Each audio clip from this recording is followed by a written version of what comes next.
March 19ರಂದು ನಾಡಿನಾದ್ಯಂತ ಹೊಸ ವರ್ಷದ ಸಂಭ್ರಮದ ಯುಗಾದಿ ಹಬ್ಬವನ್ನ ಆಚರಿಸಲಾಗುತ್ತಿದೆ.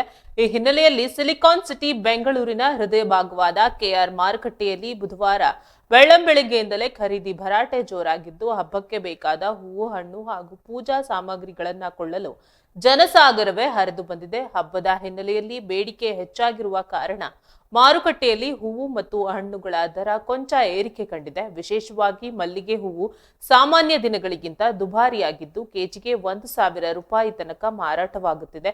ಸೇವಂತಿಗೆ 200ರಿಂದ 250 ರೂಪಾಯಿ ಹಾಗೂ ಗುಲಾಬಿ 250 ರೂಪಾಯಿ ತಲುಪಿದೆ. ಹಬ್ಬದ ಪ್ರಮುಖ ಆಕರ್ಷಣೆಯಾದ ಬೇವು ಮತ್ತು ಮಾವಿನ ಸೊಪ್ಪಿಗೂ ಭಾರಿ ಬೇಡಿಕೆ ಸೃಷ್ಟಿಯಾಗಿದ್ದು, ಒಂದು ಕಟ್ಟು ಬೇವಿನ ಸೊಪ್ಪಿಗೆ 20 ರೂಪಾಯಿ ಹಾಗೂ ಮಾವಿನ ಸೊಪ್ಪಿಗೆ 25 ರೂಪಾಯಿ ನಿಗದಿಪಡಿಸಲಾಗಿದೆ. ಹಣ್ಣುಗಳ ಮಾರುಕಟ್ಟೆಯಲ್ಲೂ ದರ ಏರಿಕೆಯ ಬಿಸಿ ತಟ್ಟಿದ್ದು, ದಾಳಿಂಬೆ ಕೆಜಿಗೆ 220 ರೂಪಾಯಿ, ದ್ರಾಕ್ಷಿ 120 ರೂಪಾಯಿ ಹಾಗೂ ಕರ್ಬೂಜ 100 ರೂಪಾಯಿನಂತೆ ಮಾರಾಟವಾಗುತ್ತಿದೆ. ಬೆಲೆ ಏರಿಕೆಯ ನಡುವೆಯೂ ಜನರು ಉತ್ಸಾಹದಿಂದ ಹಬ್ಬದ ಖರೀದಿಯಲ್ಲಿ ತೊಡಗಿದ್ದಾರೆ ಎಂದು ತಿಳಿದು ಬಂದಿದೆ.